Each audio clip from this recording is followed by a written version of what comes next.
HACCP is a management system in which food safety is addressed through the analysis and control of biological, chemical, and physical hazards. It actually originated in the 1960s. Really?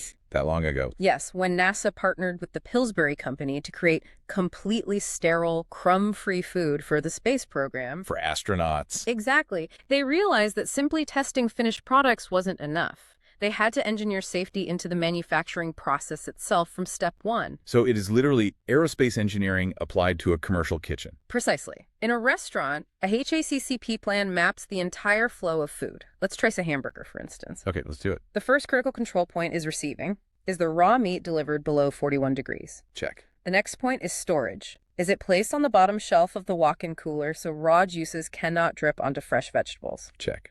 The next is cooking. Does the center of the patty reach 155 degrees for at least 17 seconds? Wow, 17 seconds exactly. A HACCP plan identifies all these specific points, establishes strict limits, and creates monitoring procedures for every single item on the menu.